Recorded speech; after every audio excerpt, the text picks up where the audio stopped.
Since DJI released the more affordable version of the Mini 3 Pro, named simply Mini 3, many users ask me which model is more suitable for their needs. For users interested mostly in video, I certainly suggest to go for the Pro model, due to the crucial extra feature offered. But what about users who are into photography? In this case, things might be different. We will find out in this video. There are several pricing options for the two models according to the remote controller and to the combo version. You will find all the info in the description below. In all the different options, the basic Mini 3 is about $200 or €200, cheaper than the Pro. The hardware is almost identical in the two models, with only two differences. One of them is very important. The basic Mini 3 is not supplied with a three-dimensional obstacle sensor system of the Pro model. It is certainly a major difference, as obstacle detection is a very important safety issue. But it is more crucial when shooting video, as the aircraft has to perform specific moves while filming. While with photo, the drone is mostly static, which makes it easier to control the environment. Also, the lack of obstacle sensors rules out crucial features for video like tracking and other intelligent modes. The other physical difference between the two models consists in the two small legs below the propellers in the basic Mini 3. This is where the antennas are now, like in the Mini 2. This is probably due to the poor performance of the Mini 3 Pro in terms of signal transmission. The only main fault of this excellent drone, arguably due to the location of the antennas inside the wings. This is probably why the antennas have been repositioned to the previous location. The sensor is the same 1/1.3 inches, and the lens is also identical. Both can save RAW and JPEG files, and the true photo resolution is 12 megapixels. Although the Pro model has a 48 megapixel mode that I will analyze later on.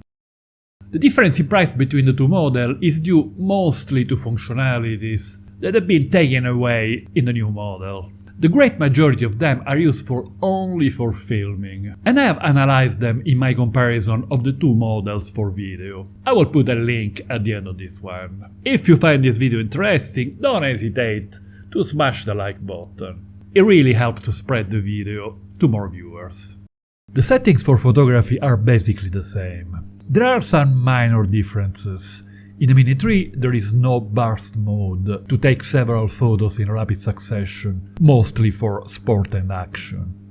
The auto exposure bracketing can take a maximum of 3 photos instead of 5.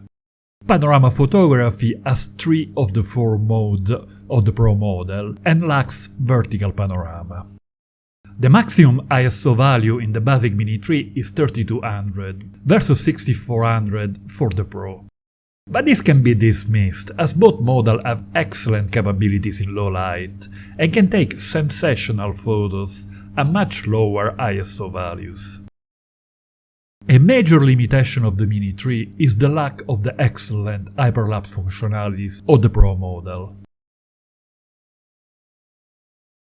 As many fans of photography are also addicted to this technique, like me.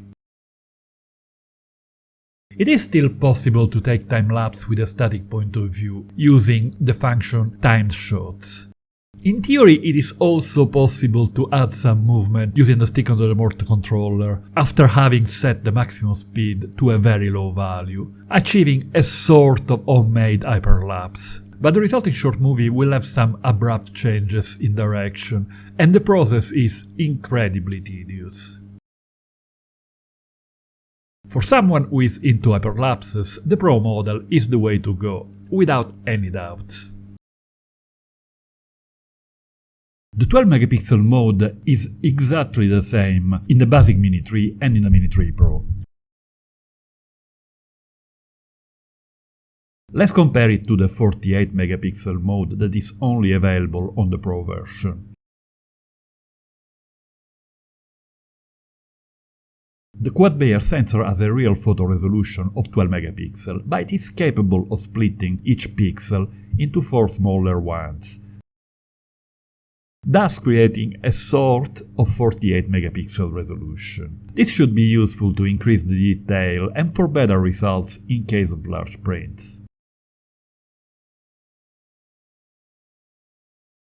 But the resulting pixels are much smaller, so in theory the ability to gather light should be reduced. Therefore this mode is to be used only in easy light conditions. When the Mini 3 Pro was released, the 48 megapixel images had a bit of extra detail in elements in the background compared to the ones in 12 megapixel. But in high dynamic range scene or in low light, the shadows were a bit too dark and contained a good amount of chromatic noise.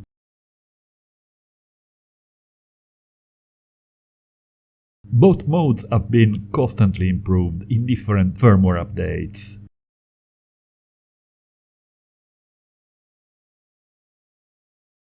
The detail in the 12 megapixel mode has considerably improved, and the shadows in the 48 megapixel mode have now more info and less noise.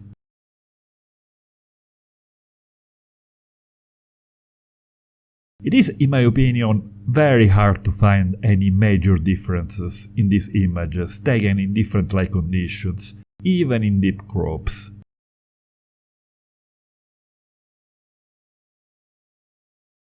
So, in my opinion, the lack of the 48 megapixel mode in the basic Mini 3 is not something to worry about, and certainly not a deal breaker.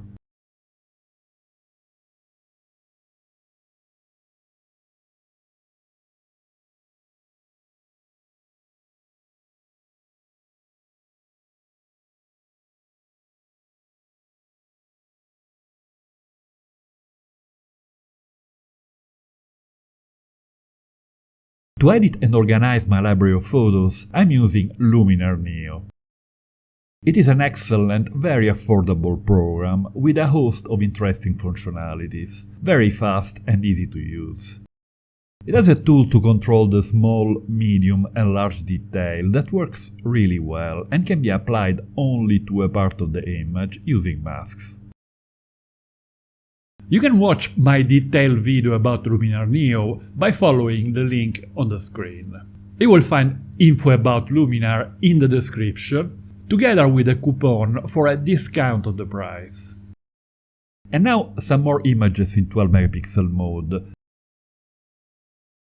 To appreciate the outstanding photo capabilities of both models in low light. Due in part to the extremely wide aperture of f1.7, capable of gathering plenty of light. Both models can take photos in vertical format, useful functionality for extra creativity and for interesting manual panorama. This is obviously a must for users who want to post on social media platforms immediately after shooting. Many of the images that I show here can be downloaded in JPEG format from my blog, www.vicvideopic.com. You will find a link in the description. This blog is about the same topics as my YouTube channel, but they are covered in a more textual way, so it can be very useful when you're looking for quick, precise information. For most users, I strongly suggest going for the Pro model if they can afford it, due to the very powerful functionalities, which are in most cases useful only when shooting footage. But for the one interested mostly in photography, the basic Mini 3 is an interesting, more affordable alternative to consider, as long as they do without the obstacle avoidance systems and the hyperlapse functionalities. Click on this link to watch the comparison between the two models for video. And don't forget to hit the like button if you enjoyed this video. Thank you.